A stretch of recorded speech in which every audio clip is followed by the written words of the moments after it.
Ngunit sa huli, palagi pabalik pa rin sa yakap mo. Hanggang sa huli, palagi pipili.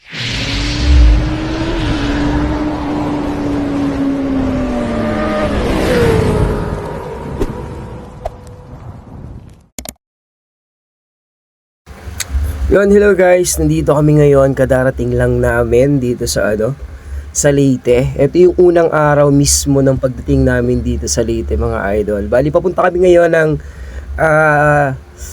Sea of Clouds dito sa Villa Solidaridad sa Leyte, mga idol, okay? Ayan, una naming pinuntahan guys, ito yung Incredible Cafe. So, dito muna yung unang pinunta namin kasi pagbaba mo ng motor, pag pupunta kayo dito guys, ito yung unang-unan yung madadaanan. So, dito muna kami unang pumunta. Syempre, kasama namin ang aming bagito, si Chris D. Tama ba, Chris D? Ayan. Yan, dito pa lang guys, pagpasok nyo pa lang dito, meron na kayong dadaanan na parang tunnel na kawayan. Dito sa Incredible Cafe. Okay. Ang ganda nga ng dito, mga idol. Ang ganda ng view kasi yung sunset, yung pagsikat pa lang ng araw makikita, pwedeng mong abangan dito yung pagsikat ng araw. Masyado nga kaming maaga guys kasi dumating ata kami ng madaling araw, tapos pumunta agad kami dito siguro mga around 5 or 6. So hindi pa ganoon kakapal yung dito, hindi pa ganoon kakapal yung ulap, yung clouds nung pagpunta namin dito. Siguro sa mga pupunta dito mas perfect yung time. Pero yung mga gusto naman na mas maaga para abangan yung pagsikat ng araw, naman siya, goods naman. Pero kung clouds yung habulin nyo, siguro perfect time dito mga 6 o'clock or 7 ng umaga hanggang alas 8. Kasi mas kumakapal siya habang mga hanggang alas 8, mas makapal na siya. O alas 7. So kung mapapansin nyo guys, grabe, napakaganda talaga dito. Ito yung sobrang nagba-viral ngayon dito sa Eastern Sea of Clouds ng Villa Solidaridad guys dito sa Leyte. Okay, siyempre susunod, pagkatapos namin doon sa una naming pinuntahan na cafe, dito naman kami sa Sky Cafe, mga idol, which is ito, ang may-ari nito guys ay relatives ng partner ko dito sa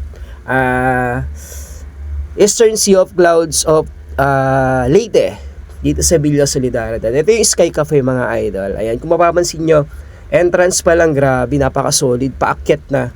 So, mas makikita mo dito ng mas maganda yung view.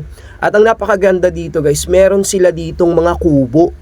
At ang eto pa, napaka-aesthetic masyado ng kubo nila, guys, kasi yung pangalan ng kubo nila hango pa sa biblical. Okay, biblical yung pangalan ng mga kubo nila. At eto nga, pagdating namin dito, meron pang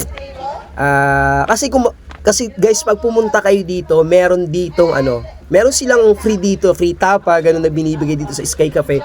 Kung sino, hindi ko alam kung ilan, basta kung sino yung mauuna na pumunta dito, makakatanggap sila ng siguro mga 3 grupo ata o 3 tao, kung sino yung mauuna, basta iba't ibang grupo, iba't ibang tao, kung sino yung mauuna, may free tapa sa kanila. Yun, kung mapapansin nyo guys, grabe, napaka-solid dito kasi sobrang taas talaga nung area ng Sky Cafe. So kitang-kita mo talaga yung view, yung clouds, tsaka yung mga bundok. Ayan, yung mga nature lover dyan, sobrang perfect na ito, mga idol, para sa inyo. Ay, ako na! Uy, ikaw ba din? Ako na din. Sige, video. Ikaw ba din? Hello, okay, banda. Busy. Sunod.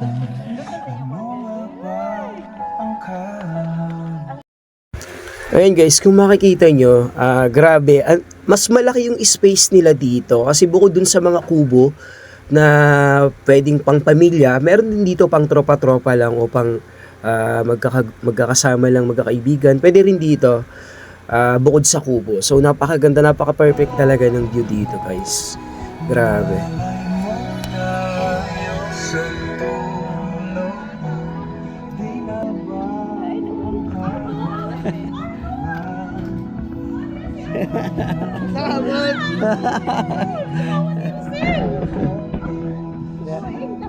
Hi,